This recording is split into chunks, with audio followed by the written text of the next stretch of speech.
Extra Car Part friends, this is Jason, and here's a quick video on how to make your own stud removal tool. So as you can see here, we have some cart hubs. This is for a front 17 millimeter spindle mount hub. Then we have the rear, magnesium 50 mil axle hub, rear axle hub. And if you're ever at the track and you strip out your wheel stud, a lot of times people say, oh, just grab two nuts, tighten them together, remove the stud. This is fine in a jam, but I found that mechanically there's not enough friction between the nuts and the studs, and it always comes loose, but it'll work in a jam. But for a couple of bucks, you can make your own stud installer or stud removal tool. So Josh, thanks for this tip. It's such a stupid idea, which makes it, well, I don't know why I didn't think about it for years. Like, I've done this in the past, and my buddy Josh, we were down in Vegas, and he goes, oh, look, here, I have a quick little tool.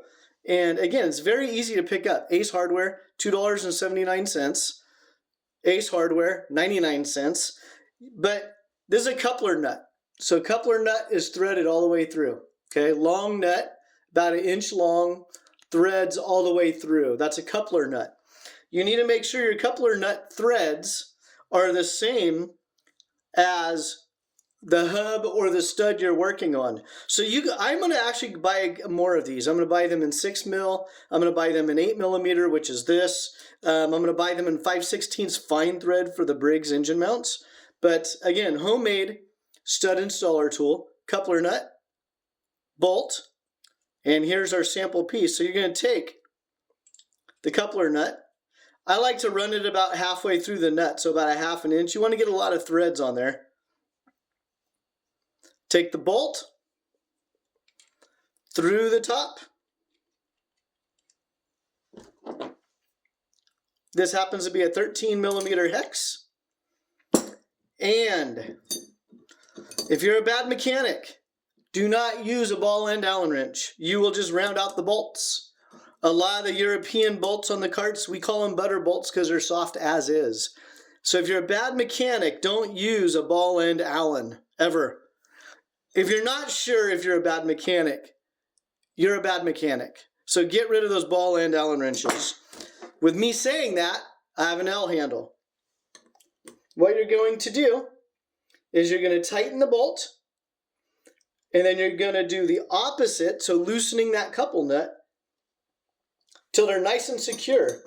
8 millimeter threads, steel, you could usually torque them to about 20 to 25 foot-pounds.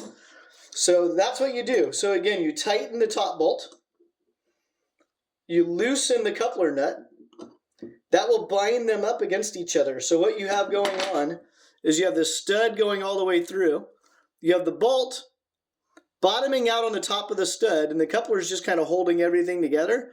And then when you tighten the bolt and loosen the nut, that puts them in a bind. And then from there, you just loosen up the coupler nut, and that should remove your wheel stud.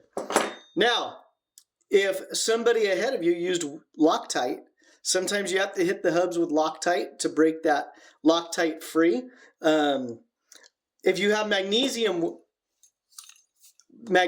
wheel studs, and let's say one's already stripped out, honestly, I mean, magnesium's kind of a soft material. I would probably just go with a new hub. Yes, it costs money, but hey, we're in motorsports, and I'd hate to see someone skimp out on 60 or 80 bucks on a wheel hub, then have the studs all pull out. Because if one failed, the other ones are probably right behind it.